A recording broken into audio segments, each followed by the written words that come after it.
Welcome and thanks for your time today, Liz. Pleasure, David. Music and dance are obviously a large part of your life, having playing the violin, teaching violin, playing in bands like Beyond Blue and Mendoza Quartet. What is the earliest memory that you have of playing music? Ooh, gee, that's the earliest memory playing music. Well, I did start off playing the piano first, but I don't know whether I remember that as clearly as actually playing the violin. And the reason that I remember my first experiences playing the violin is that I actually wanted to play the trumpet because that's the instrument that my brother was playing, and I worshipped the ground that my brother walked on. And I was very disappointed when I was told that actually, no, I'm going to play the violin. But the reason was that my piano teacher had already scoped me out to have an ear to play the violin. So, funnily enough, when I was presented with the violin, I did love it. And I think my first memory of actually playing that was being the worst in the group class. And that feeling of like, I suck, and everyone else seems to understand what's going on. So I was seven going on 8, but I didn't understand anything. And that's when I started getting private lessons, which totally accelerated me. I obviously had a different style of learning. So. And when you mentioned your music teacher understood that the violin would suit you best, yeah. How does a music teacher know? Know that, yeah. So when you learn piano is a good instrument to start with because all of the keys are there, and if the piano's been tuned recently, it's all in tune. Like there's a C, there's a D, E. I don't have perfect pitch, so maybe that wasn't exactly a C, D, E. Sorry for the perfect pitch, people. But you can just learn to play notes straight away and pieces of music that are generally, quite easy. The violin entails a lot of different things. In the right hand, the bow is happening, and if you don't have the bow sound right, that's when you get all the scratchy, squeaky, just lack of control, just horrible sound. The left hand, well, that's like normally on a guitar, you'd have frets. That's where my finger goes, that's where my finger goes, that's where my finger goes. But violin, there's no frets. So how do you know? Well, when you're a beginner, we do put stickers there to give you some sort of like structure. But ultimately, it's about your ears training your fingers to know exactly where to go. Now, I think anyone can be trained in the skill of actually learning how to better hear things and play them back.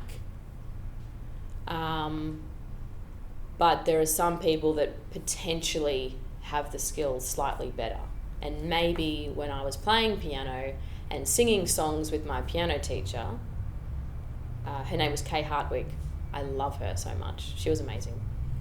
She probably could just tell that by the way that I would maybe sing back to her or clap back rhythms, that I had good listening skills.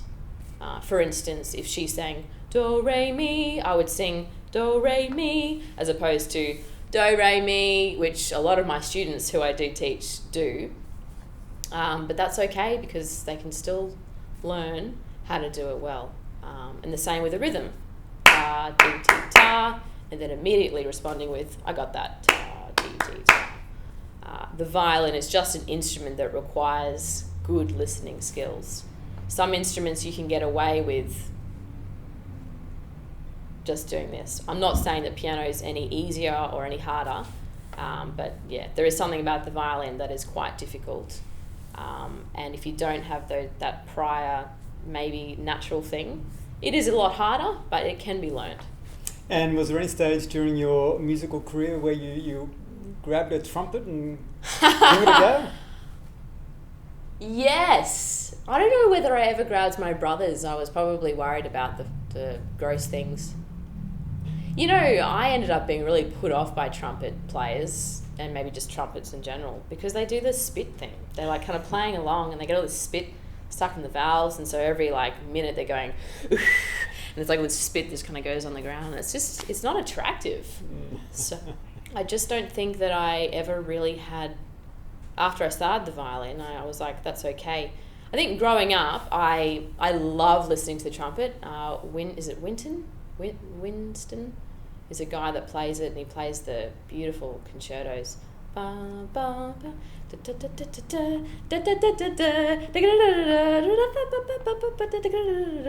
you listen to Classic FM long enough, it'll probably come up. But I love listening to it, and maybe that's a time that I go, oh gee, I'd love to be able to hold a trumpet and just work out how to make that sound, but I'm okay not doing that now. And I think that came from just years and years of having to work out how to play a really beautiful sound on the violin. It does take years. And then going, oh, I wonder if I can apply that to other instruments. A lot of that is just like intellect. I need to think about it this way, and just be really motivated as well. Like once you've got the technique, you just kind of practice doing the same thing. And that's what draws me to starting anything new, actually, not just doing a trumpet. But it's that thing of like, oh, gee, I wonder if I could be good at this, within 6 months. Within your pathway of learning the violin, when did you first come across tango music? That's a great question. It's a strange thing, but I felt that tango was like always in my soul somehow. But my first real sort of like, oh, this must be tango, is obviously the scene from True Lies that everyone seems to be drawn to tango by. It's the scene Arnold Schwarzenegger and I don't know, some other actress at the time. Well, at the end of it, Jamie Lee Curtis, his wife, actually dances the tango with him. But it's to Por Una Cabeza. Da da da da da da da da da da da da da da. And it's funny because in the movie they are walking, which essentially is tango, but she's just like dragging her leg, and there's a rose, and that's basically it. And it's like, I thought that was tango, and I thought, well, that's hard and that's amazing. Whereas now I'm like, oh, cool. You just kind of walk and you drag your leg, and then you look really cool. Play some good music, and that's great. So that, I probably watched that when I was, 10. I wonder if I was allowed to watch it then. Maybe 12. I don't know. So that's my first thing of tango, which I thought was tango. Wasn't really. Then my next thing was piazzolla. So my, exposure to piazzolla was probably more so at university. So I studied music, and occasionally I would hear other people perform pieces, and my heart would just go, there it is, like that's the music that I want to play. And I'll never forget, I can't remember who was playing it, I just remember the music, and it was Oblivion. It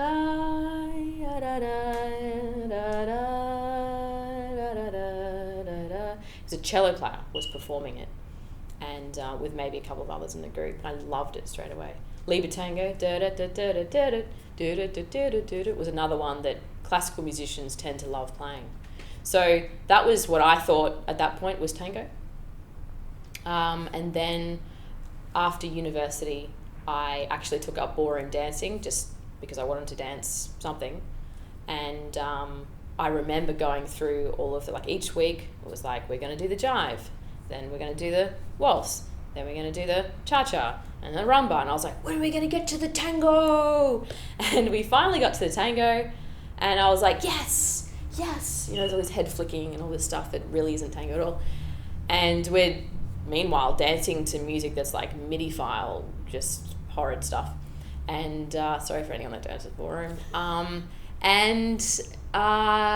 Luckily enough, Sammy and Michael were there, who you all know in the tango scene. And they were like, Liz, this isn't tango. You've got to come with us to the real Argentine tango scene. And I was like, oh, okay, well, show me. Like, do they play piazzolla? And that's when, they took me one night. It was West End at that point, and just walked into this room of these people dancing to this music that was like from the 1930s and 40s, and I was like, is this tango? And at that point, I was more drawn to the dance than the music, which is really interesting. It took me about 4 years to fall in love with real tango music. So now I perform piazzolla, like in a concert sort of style, and I love piazzolla. I think I've fallen in love with him all over again. But in terms of that true Argentine dance music that people actually dance to, yeah, that's where my heart is. I love it. I really love playing it. And is there a tango composer you find more difficult to play than others? Yes. And what is that? I think that Piazzolla does have a lot more complexity about him, given that he's more a later composer, and it's potentially more difficult. And then second to that would be Pugliese. Sorry if I pronounced that wrong. Like, I've been playing tango music for years, I'm dancing it, and I still can't pronounce anything right in Spanish, so sorry. But Pugliese, he has some really intense music that the timing kind of, it almost chops and changes, but there's a lot of things going on. The problem is that every single piece that I play has a lot of subtlety now, I realise. It's more than what's on the page. And then every single piece that I do, I have to listen to like 25 times before I feel like maybe I've got a feel for it. Mm-hmm. Which is why it worked out so well for me to be playing tango music, because I'd already been listening to it, dancing to it for so many years. There are techniques that are hard, so it's not the notes themselves. Mm-hmm. You know, you might have 100 notes on the page in a fast piece of music, but it's just about playing the notes. And milongas are often like that. Like, it's just like, I just need to get through all my notes. Da da da da da da da da da da da da da da. Got to play my notes. And that's a classical thing where you're like most concerned about playing your notes well. Whereas a lot of in the tangos, so not milongas, there's a lot of little techniques and ways of playing that are really subtle and are actually really hard to do consistently well. We're talking about percussive sounds, that are made like in other places on the instrument, not just on the string, but also on the string itself, and just a way of playing it's not classical. And I think that's the hard thing. So it's not really the notes or the orchestra, but it's that ability to go, I wonder if I can just play this in the tango style really well. So you obviously love playing tango music now. Yeah. Do you still play other forms of music? So good. So yeah, I do. And I fall in and out of like deeper love with tango music. So for a while there, it was like, my life is about tango and nothing else. And then you go, wait, I need to go to the Birdsville races and play with a rock band. That was fun. And so, yeah, I play with a rock band that play rock music covers, and they do bush dances to that. And I love that. It's kind of like tango, but for bush dancing. So we just, once again, it's dance music. But we also do just covers and play in pubs and that sort of thing. So, yep, that's rock. I also still play, not as often as I used to. We used to do a lot of touring with it's Deep Blue Orchestra. I meant to say that before. It's not Beyond Blue, which is the depression thing, but Deep Blue Orchestra. And they're a combination of anything and everything. Like, we could probably play tango as well, but probably not in the right style. But we play anything from rock to a bit of classical to maybe a bit of jazz. And then my own solo playing, I like to play lots of different things depending on the function or the type of people that I'm around. Mm-hmm. So, for instance, Port Macquarie Tango Festival, which I often play at just as a soloist. It's like, okay, so most of the people around me are going to really love tango music. So if I play some music, I'll try and play some tango music, but also some other stuff as well, you know, some classical or some I don't know, yeah, but Ella Fitzgerald, whatever. I generally have realised that if I don't pick up lots of different types of music to please lots of different types of people, then I, A, won't make the connection, and B, won't make any money. And you learn that best when you're busking in the mall. You know, Mozart will go a fair way. Dun, dun, dun, dun, dun, dun, dun, dun, dun. In fact, that's the one classical piece of music that I would say 99% of people will give their money to. But you might play something else classical and maybe you get one person, you know, giving money. So you've got to learn other stuff. Is my heart in all of that other stuff? Not necessarily, but my heart's deeply in connecting with people.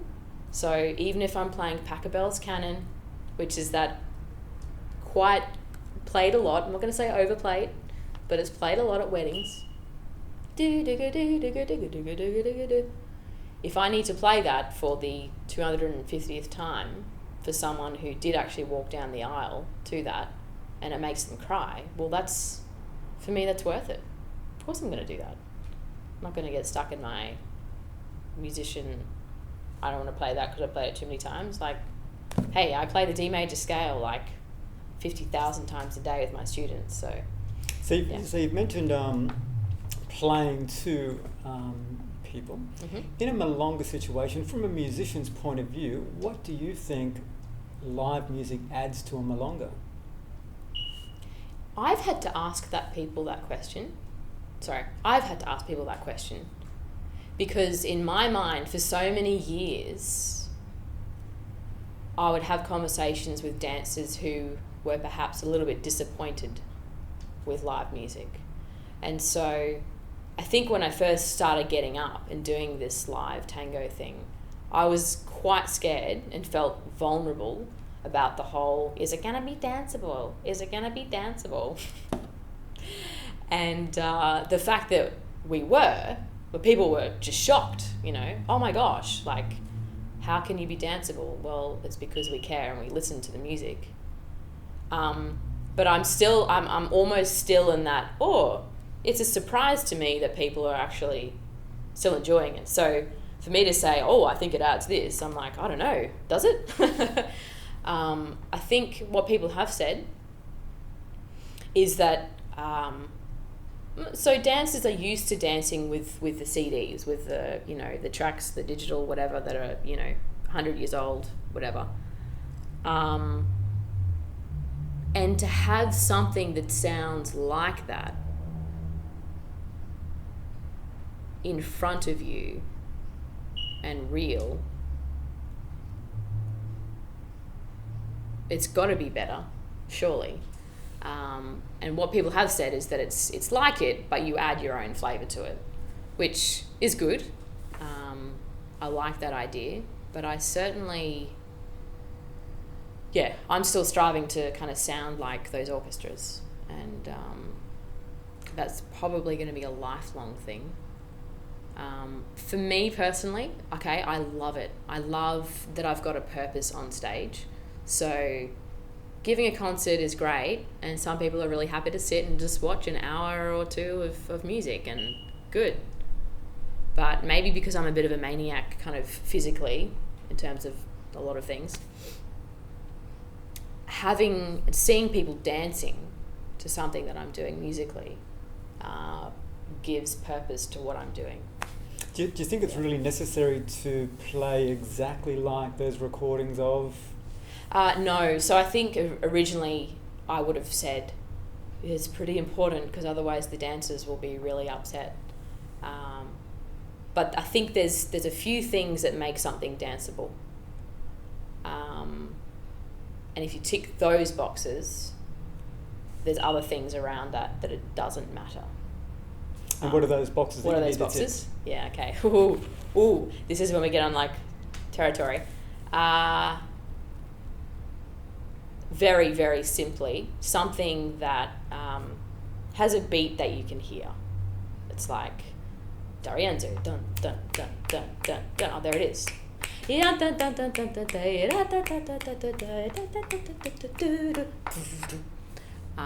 So it's clear, and it's not kind of going da da da da da da da da da da da da da da, kind of stopping and starting. And like no orchestra really ever does that. So the timing thing, there's that. When it comes to something like an orchestra like Pugliese, that has a lot of like pull and push and give and like this, and so it can be difficult for dancers to dance to. People love it, but if you play too much of it, people get upset. So if you just do maybe 1 or 2 tanders of Pugliese, that's enough. So yeah, there's the timing. There's the instruments. So there are instruments, and this is something that, you know, like my history in terms of tango, like you should be talking to Stephen about this sort of stuff, but there's kind of the set instrument group that are in a tango thing, generally a violin or quite a few violins, bandoneon or quite a few bandoneons, bass and piano. They're the basics of what you need. There are things like other instruments around there may have been used before the whole dance thing happened, you know, throughout the 1920s and 30s. Like I heard that a flute and guitar actually were used maybe in the 1920s, but then stopped being. So anyone can correct me on that. Something I read in my violin tango book. So that is something that if you're listening to a lot of tango music from the 30s and 40s, you may not hear those particular instruments there. And it's if all of a sudden they are there in the orchestra playing that music that you're used to listening to, it might be a surprise. Oh, what's that doing there? So there's the type of instruments. There's the type of singing as well, just the style of singing. There is, and I think this is probably the most important, it's the way everything is played in all of the subtle things. So here's where musicians can get like, I know what I'm doing. If you have a sheet of music and you just read it and you play it, I'm doing the right thing. Cool, like tick, if you want to, I don't know, get into a classical orchestra or something. But tango music, there's just all this stuff behind the music that if you don't spend time with other tango musicians, or if you don't listen to the music, or if you don't read the books about the tango technique, you're not going to know how to play it well. And so it's having that humility of like, oh, it's not about the notes, it's about how they're played. It's the same with dancing tango. It's actually not about the steps. It's about how you step. That's my take on it. Yeah. So with your background in music, have you ever considered being a DJ? Sure, but I just haven't had any sort of time to kind of, it hasn't been a priority. But in the last few years, I have certainly started to think about how I wish I went to all those workshops that all the DJs gave at all those festivals. Yeah. So yeah, I'd love to. I mean, I'm a DJ for my nieces and nephews when they come over, and often we're dancing to Pugliese and D'Arienzo and Tenturi, and you know, they're all dancing to it, and they're 3 and 5. So hey, if they dance to it, then. Where do you see your life being as a musician in 5, 6, 7 years' time?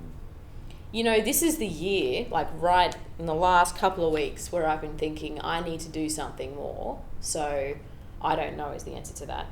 The last 10 years, I've been consistently teaching private students, anywhere between 30 and 70 students a week. That has taken most of my energy. And that has been a priority, and I've wanted to do that. And it still is for about 30 students at the moment. So I think teaching will be always a part of my life as a musician, not only because I think it keeps you learning as a human, but also because I just love so many of the kids that I teach and their families and being a part of their families. But the third Not so fluffy reason is the money is consistent and good. So that's probably the reasons why I'll keep teaching. In terms of what I'm doing musically, I love all of the bands that I play in. So Mendoza, Smashing Pumpkins, Deep Blue Orchestra. Occasionally I'm doing a folk thing here and there. But I think I'm trying to do more as a soloist. I don't really know exactly where I want to take it, but there's some skills there that I'm trying to package and create more of a show and take that to places, I think. Yeah. I've done a lot of background stuff. I play a lot of violin just as people are kind of eating, and I'll entertain people, but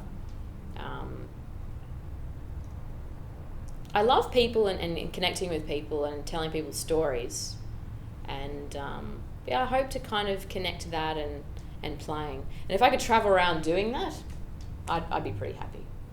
So if that's what I'm doing in 5 years' time, great. Okay, back to your tango dancing. You mentioned you were dancing ballroom, you were taken to a tango milonga. Mm-hmm. How long ago was that?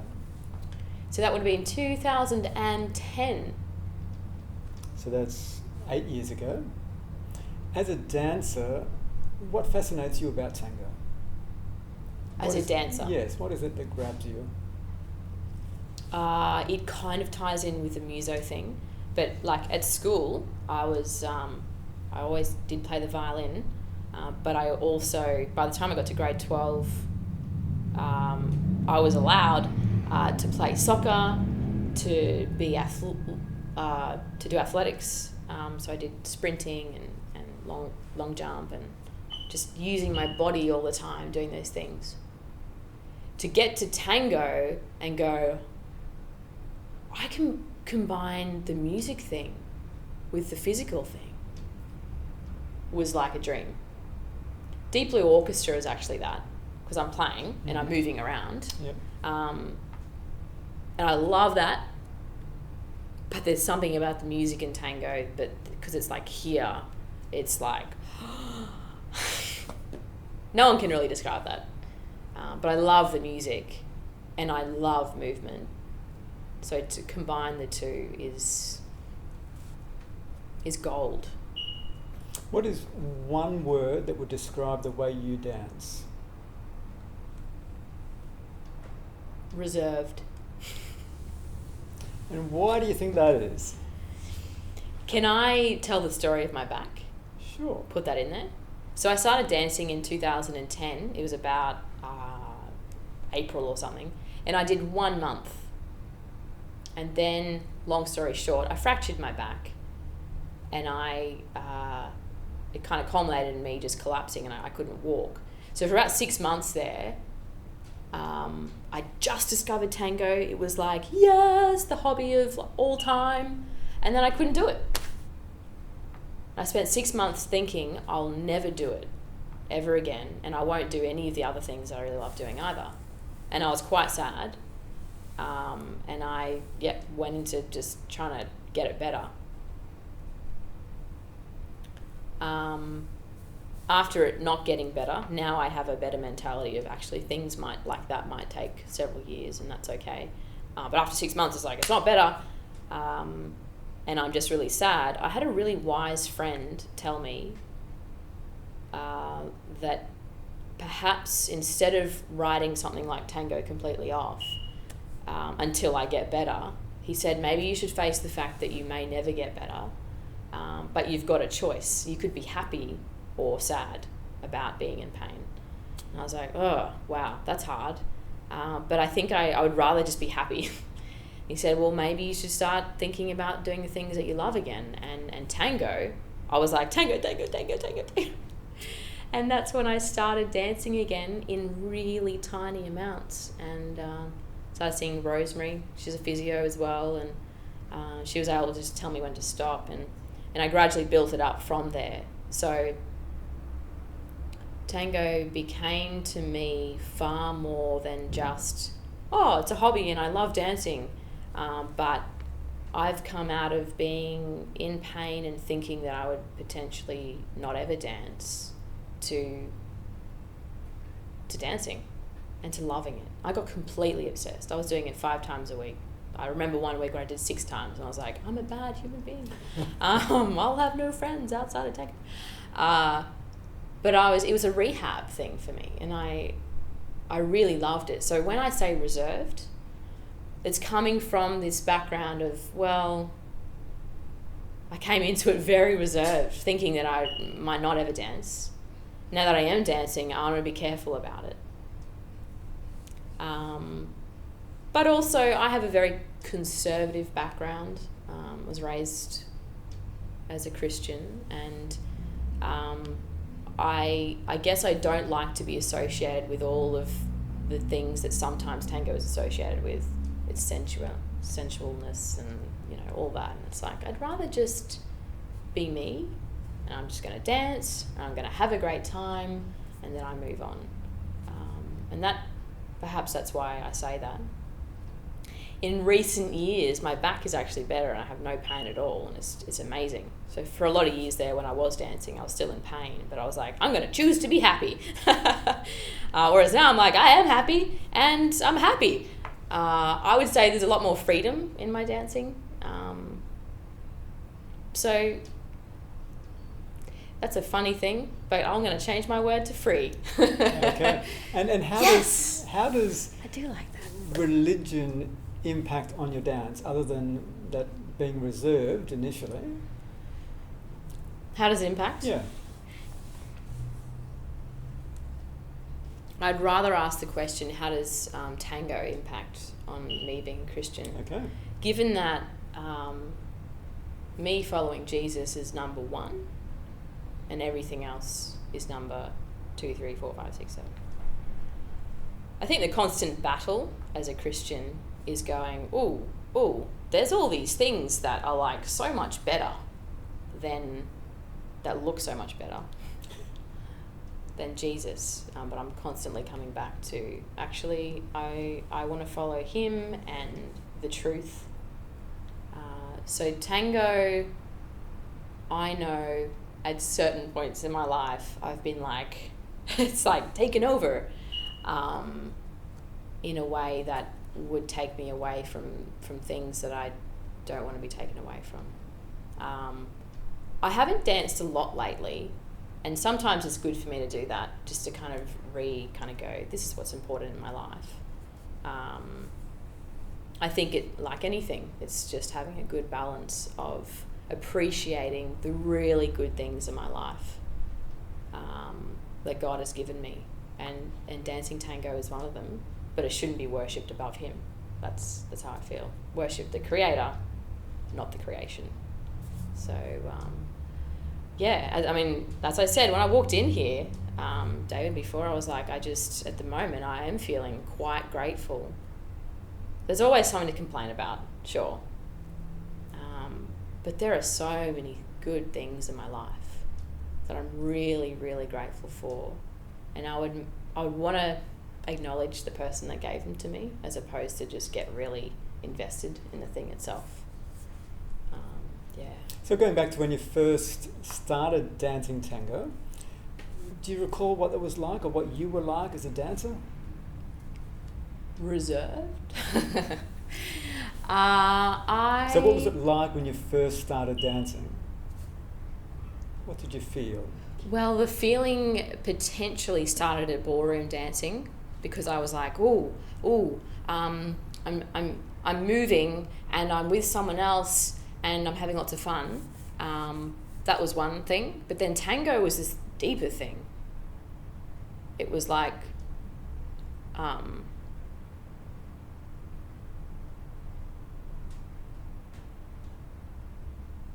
can I be led by someone without them leading me? Because my definition of leading was like, spinning you around and that sort of thing. That there was something kind of, just deeper than being pushed around. I think I really have to say, I really enjoyed the technical side of things. that could stem from just being a perfectionist in general, in a lot of areas in my life, not in terms of my clean room, but playing the violin also, it's like you just want to get this right, you know. So I love the feeling of like, I want to practice it, I want to do it, and I want to learn. So was there a point in your tango journey where you felt that you just got it? You think you get it after 2 weeks, and you're like, I'm a winner. And then you see a video of yourself and you're like, I'm a loser. and then you have your friends, they're good friends, kind of saying, well, you know, actually you need to keep your feet together a little bit more than that, and actually your legs are still really bent when you walk back and you've got to straighten them. And so then you get into kind of the 2-year mode where you're like, I got it. Oh, no, I don't. So yes and no. I've definitely had moments of like, I got it. And then, no, I don't. I think getting tango is you understanding that there's so much more to get. Very good. Looking back, what advice would you give yourself when you first started dancing tango? Don't do it.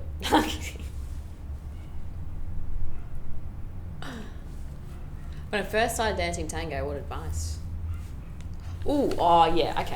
Okay. So in terms of, I just want to be good at this already.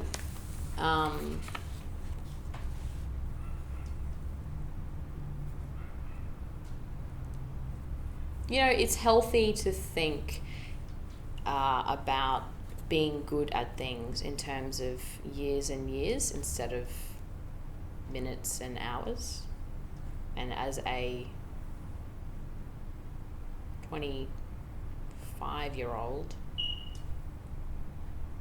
I had a lot to learn about that at that point. Given that a month into it, my back went and life slowed down a lot, yet I still pushed to be there.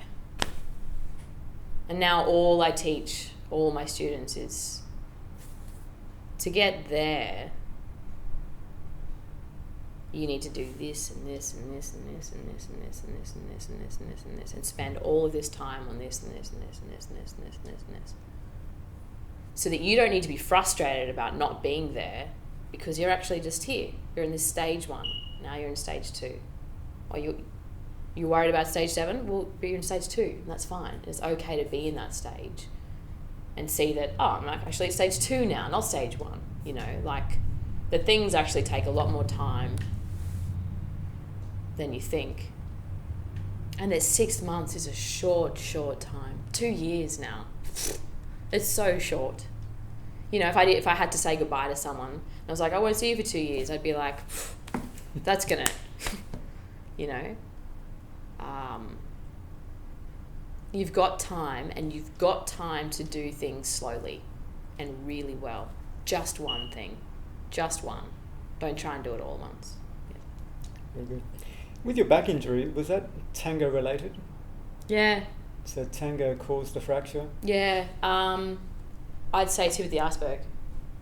Back up a bit. Let's just start down here of what started the iceberg. It may have been a little defect in my spine from birth. I think it has something to do with being born with a dislocated hip. So everything was a little bit out of whack anyway. People will probably disagree with me on this, but my right leg's always been a bit shorter. Anyway, you get to your 20s and your body eventually is like, I've been dealing with all this stuff now, and now I'm just going to not deal with it anymore. So there's that. There's also, I did a lot of... I'm particularly flexible, and I always win limbo competitions. So I did a lot of hyperextension, which is the back bending stuff. And apparently that can put a lot of stress on your spine.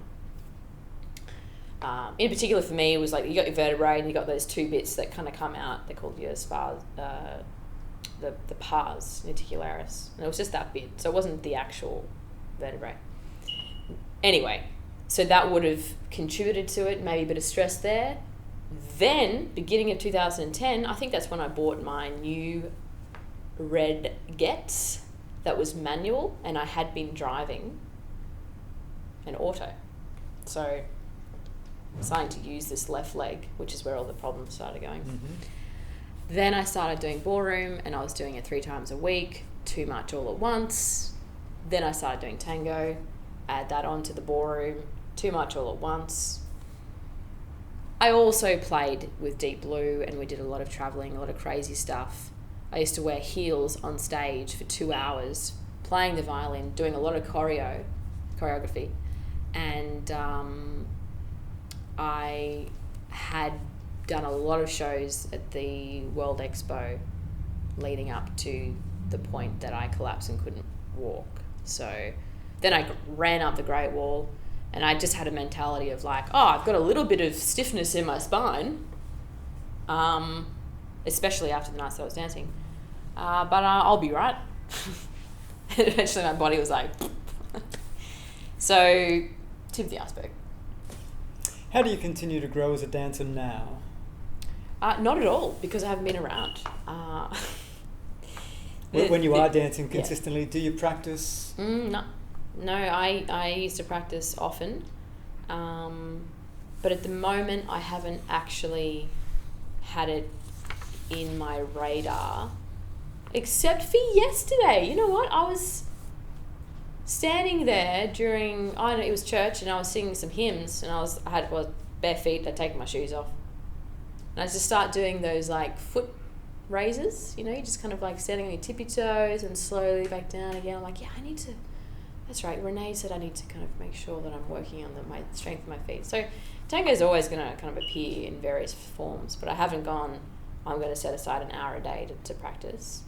But also on that note, starting to play tango music, which was about 2 years ago, really took over for me.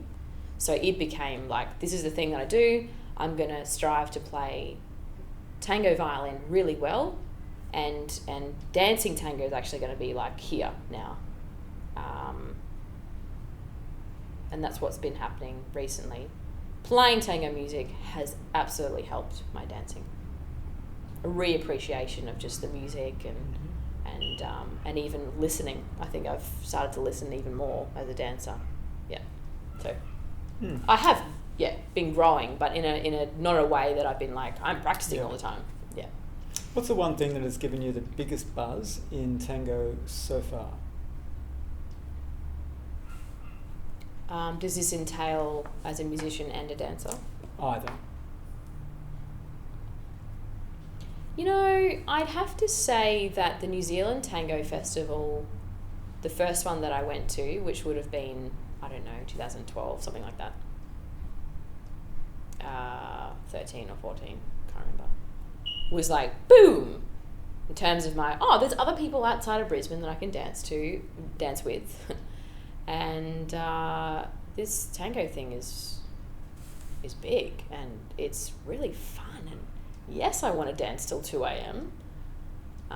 So that was my first festival ever. I don't think I'd even been to a bash. So yeah, that festival opened my eyes to just like, tango all the time is great. Yay! And after that festival, I started like booking flights down to Melbourne just for an all-night milonga, or, I'm going to be in Sydney. And I travelled a bit more after that. So that was a big moment, pivotal. Joining Mendoza and playing at Bash for the first time. That was our first official gig together, and people actually liking it after kind of me worrying so much that maybe people wouldn't. That was like, bing! That was so good. And in fact, any time that I play with Mendoza is bing. Yeah, love it. You are younger than most people who dance tango. Thank you. In Brisbane. 21. What do you think is the key to getting more younger people dancing tango? How do we get more young people? I think one of the things that we think potentially steers people away is the music, because it's kind of like old and whatever. Maybe having live music playing Young people are into live music. Young people are really into live music. So Mendoza played at Woodford, and at Woodford you just play and people rock up. They happen to be walking past and there's a thing, and unless you've told people prior, basically so many people at Woodford are not at Woodford for the band. They're just there for the vibe and for just like, well, where am I going to go to next? I don't know. I don't really have a goal. And then, oh, look, there's a cool band, and I'll start watching that. So this whole thing of just like live music seems to be a big thing for young people, for old people, for everyone actually. That could be a draw card, but it shouldn't be, because it's about the dancing ultimately that we want them to actually be dancing. But maybe the two Ideally, maybe the yes. two are like, you know, like this. Maybe they shouldn't be separated. Yeah, it's people are busy doing nothing on their phones, and they can't get off the couch. Maybe that's the problem. Where's the best place that Tango has taken you to date? Literally, as in, like, I didn't have to pay for the flights. No, well, whether you paid or not, it's Yeah, well, I think the New Zealand Tango Festival was really pivotal in my, like, woo, now I can travel. Because it was the first time that I did. So I reckon that's probably sticks in my mind as that one. Is there anywhere in the world that you would love to play? Yes. Just on that other note, Mendoza did go to Portland, Oregon last year to do a Tango for Musicians conference. That just a week-long thing of visiting Buenos Aires, you know, teachers, just to kind of help us play tango music better, and it was great. It was so good. In terms of growth, incredible, but also encouragement that we're doing that we're on the right track. One of the teachers was like, "Wow, D'Arienzo, tick, you got it. Next." Whereas I'm like, no, I think we should keep improving.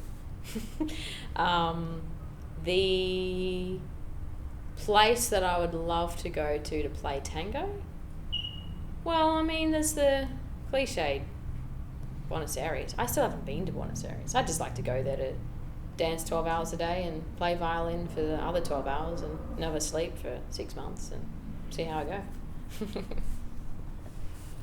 Who are your favourite tango musicians? If we're talking composers of tango music, who are musicians, who are dead now, or do you mean people who are alive now? Let's say people who are alive now.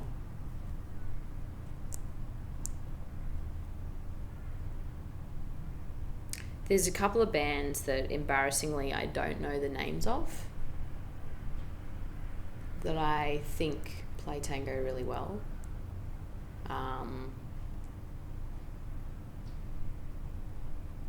I think Orchestra Romantica is awesome. And is it Color Tango? Are they an actual band? They are. Yep.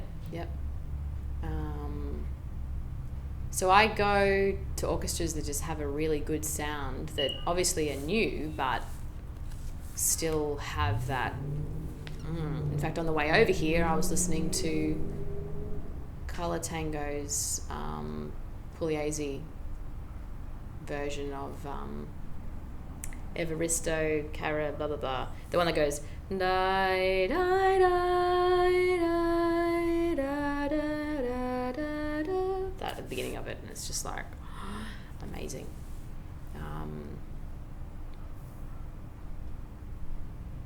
I listen to a lot of old recordings though, so you know, the first thing I would have said would be D'Arienzo or Tenturi. It's like, that's the stuff that I listen to, and that would be the musician, the orchestra of back then, because nothing is like that. But, oh man, Stephen would be the one to ask. He's got the list of all the amazing new orchestras.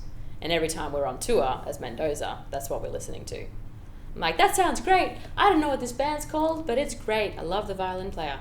In fact, anything with that violin player in it, so the violin player that plays that solo in the beginning of the Orchestra Romantica's new version of Poema. It's made Poema or Fun all over again. It's really kind of like dirty. I really love the way that he plays the violin. It's just like gritty. Don't know what his name is, but great guy. Good vibrato. Is there anything that you dislike about tango?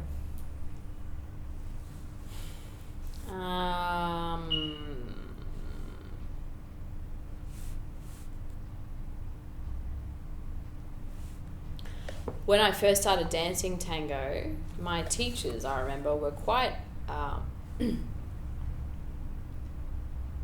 adamant, is that the right word, to teach us about the rules. One of which is the Murata cabeceo thing. For those that aren't tango dancers, essentially what happens is there's a room full of people, men and women, leaders and followers. And let's say the leader is a man and the follower is a woman. The man has to somehow indicate to the woman that he wants to dance with her. And instead of the embarrassment of just coming straight up to her and asking her, hey, dance with me, and her saying no, there's a special thing called the cabeceo, Murata, where he might try and get her attention by just looking at her with the eyebrows raised, and she will respond with, yeah, that sounds good. Then he'll come over and then ask, and then we'll have a dance together. That was really ingrained in me when I first started, and I really like it. I love it because it. What is hard is when you get asked and you just don't want to dance. It just makes it really awkward saying no. But the cabeceo, it's like, if the person's not even looking at you, then that means they probably don't want to dance with you. So that is one thing that I think I find really hard in tango, because I love everyone and I want to play violin for everyone, and I want to talk to everyone, but I don't want to dance with everyone, and I feel bad about that. But I don't necessarily, it's part of the fact that, you know, you've only got a certain amount of time in a milonga. And so, yeah, I just don't like who I become at tango sometimes. I'm like, oh, now I become this kind of selfish Liz who just wants to dance, you know? Whereas tango is so much more than that. But, you know, you've only got a certain amount of time in the day. You know, if I was doing it 5 times a week, that'd be different. But these days, I guess I'm dancing, you know, once every 2 weeks. And maybe that's the problem, is that I'm not dancing often enough to kind of be like, oh, yeah, sure, yeah, let's have a dance. Or, yeah, is that an okay answer? Sure. Yeah. Now, being very musical yourself, how do you go dancing with people that are not so musical? Back to the prior question. You prefer not to dance with them? And answer, usually I don't dance with them. Can I tell a funny story? Sure. There was one guy years ago, I haven't seen him for a while, so hopefully this will be okay to say this. And he kept wanting to dance with me, and I think we had one dance and it didn't go so well, and then he kept asking after that, and I was like, nah, it's fine, we really shouldn't dance. And he was like, why is it that I can dance with everyone else and it feels like it's working out, but not with you? And I was like, well, I don't know. Anyway, finally, there was a second time, I think, that we had a dance. And I chose to do something in my head, which I'll tell you in a second. And at the end of the dance, and it worked. It worked. And at the end of the dance, he said to me, oh, that was amazing. And I was like, oh, yeah. He said, why did that work out so well? And I said, I I chose not to listen to the music. And I think he was devastated and never came back. But I think that's the thing. It's like, this is why I'm at Tango, is because the music is actually here, and us as dancers are listening to that and kind of, it's that. Or is it the people that are up there? Should we be looking after each other and making people feel good for who they are? That is actually what I mostly do, like as a musician and a teacher and whatever. And there's got to be a compromise at some point. You go, actually, it's probably good for you to know and to learn that you're not dancing in time with the music, and so you should practice that. So I guess it is a difficult thing in that we don't want to discourage people from dancing, but on the other hand, you do want to enjoy your time, that limited time you have, at a milonga. Yeah, it is really, really hard. But do you know, David, I have a lot of dancers with men who say, you're a musician, I'm a bit scared.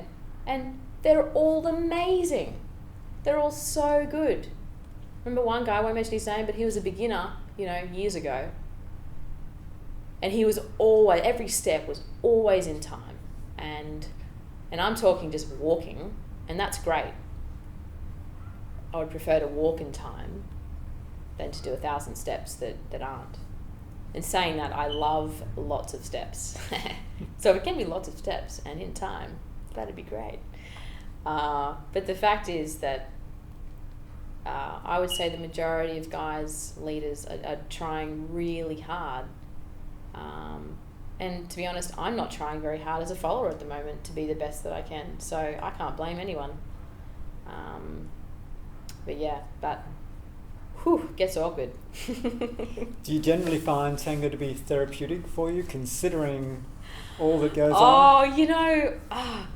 Maybe at a festival, because by the end of the weekend, at least you've had within, 15 or 20 hours of dancing, at least you've had some good dances. Whereas if it's like one Sunday afternoon and you've got 2 hours, you might get in one good dance, maybe. Things get a little bit stressful sometimes. It's like, I just want that good dance. So you got to rethink the reasons why you're there. Sometimes just going with the flow and just going, you know what, whatever, is far better. It's just like, it's not worth it. It's not worth thinking about that amazing dance. Dance with those people that are there and have fun is the moral of life. Just dance with those people that are there. How do you think tango can change someone's perceptions or change them in any way? I reckon it's self-awareness. So in lots of people, it works. But tango is something that... Okay, so when I teach violin, often I will film students, because they'll play something like, look at me, look at what I can do. And I'll go, great, cool, just play it again. I'm going to film it this time.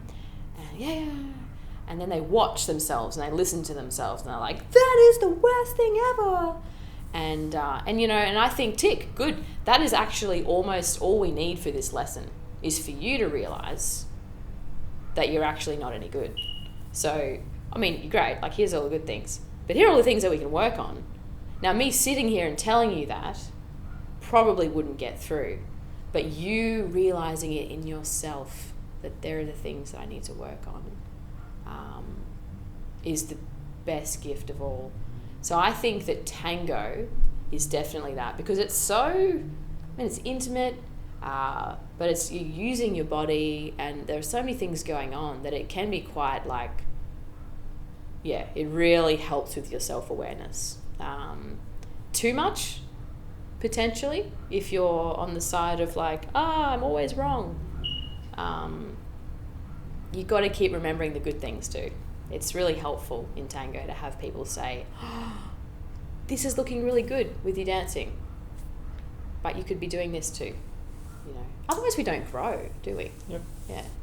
What would you say tango reveals about your private self that you don't ordinarily reveal?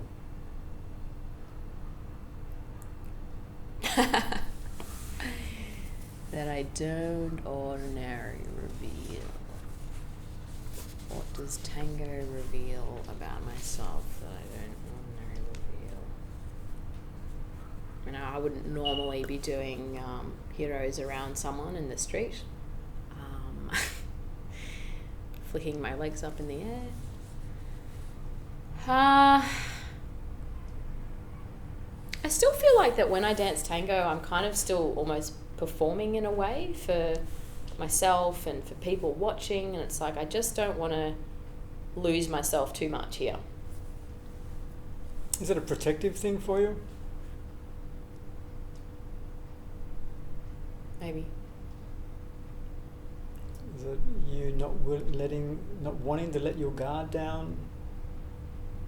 Yeah, so it's the, I'm just going to do something wrong thing and look really bad. So because of that, do you find that you're not present within the dance? Are you always yeah. Yeah, definitely. Yeah, I'd say that. And the times that I am present, couldn't care less what anyone thinks. And it's great. It's great. So, let it go. Let it go. Okay, we're nearing the end now, Liz. Just a few quick fire questions. Mm-hmm. The answers don't need to be quick, but we'll see how we go. What is an indulgence for you? For a while, tango was, because I was doing it so much. You'd think that wouldn't be, but I think just because I was so like immersed in it, it was like, oh, this is probably bad for me to be doing it so much. So therefore it's indulgent. But at the moment,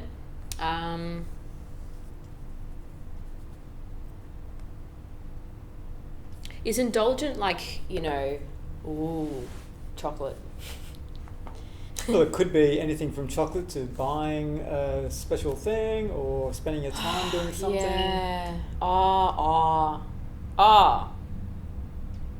Last year was a year of indulgence for me. I went to Alaska and Canada with my violin. So me traveling with my violin and playing for people is really what I want to be doing. And that was really indulgent for me. I spent a lot of money doing that. Too much. And this year I'm like, now I need to make money.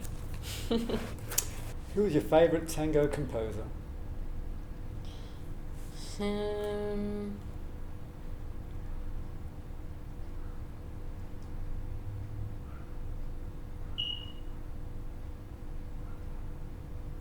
I'm just going to say D'Arienzo. How many violins do you own? That's a long story. People give me violins and they lend me them when they're like, well, I'm not playing it and I bought it for my girlfriend, we split up and now you have it until I have kids or something. That was this amazingly... Anyway, that's another How many? So I don't know. And I've got like little ones and big ones. Oh, and then another person gave me 1, 2, 3, 4, 5, 6, 7, maybe, including the 16 sizes that I bought for my nieces and nephews, which officially are theirs, but I did buy them. So cute. What music do you listen to when not tango? Other music that I need to learn for other people, or I have a a Spotify playlist that I actually made for someone who, there was a party that I went to and I ended up playing the violin because that's what happens. And this guy messaged me afterwards. He was like, can you just send me some songs that have like strings and stuff in them? And I figured he probably wanted stuff that I'd played. I was like, well, I can't really find any of that, but I know the sort of stuff that I like. And anyway, it forced me to make this playlist of about 30 things. And I entitled the playlist Beautiful Things, because a lot of the music's quite tame and slow, but just beautiful. So things like Ludovico Einaudi, he's a piano player that does a lot of piano stuff, and I play a lot of stuff like along with him when I perform. It's like, here's a piano track, but I'm going to play along with it. I love an orchestra called New Tide Orchestra, which is actually Tango Orchestra, but they only do modern stuff. So I tend to listen to slow, sad, depressive things, or movie soundtracks that are also slow, sad, and depressive. What does that say about you? I'm slow, sad, and depressive. I'm not slow though. Oh, I am in some ways, but not physically. How many pairs of Tango shoes do you have? Usable ones or non-usable? I've got dirty old ones that I wouldn't touch with a 10-foot pole. But there's 1 and 2 that I never really wore because whatever. 3, 4, I don't know, 6 maybe. Very good. 7. And finally, what is your most memorable memory of an early Christmas? An early Christmas? As a child, what's a fond early memory of a Christmas as a child? Oh, not on a Christmas that was like, hey, let's have Christmas on the 20th of December instead of the 21st. Sorry, 25th. Whoa. So as a kid,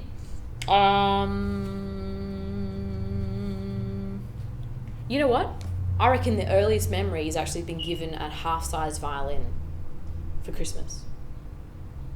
And I would have been 8. To the end of that year. I remember actually opening it up and being excited and smelling it. You smell the rosin, that's the stuff that you put on the bow, and it's I got to remember moments like that, because when I first start teaching students, especially young ones like 3 and 4 and 5, there is no time wasted in just spending a lesson opening up the violin case, what's inside, smelling and feeling, and what's that? That's wood. What's that? That's horsetail. Like, yeah, spend time in the things that they're actually gonna like. They're gonna be holding this thing for another few years. They got to get to know it. So that's my earliest memory. Very good. Very nice. Cool. Thanks for your time, Liz. Thank that was you, great. David. Thanks for all those questions that have made me think about my life. Thanks. Cheers.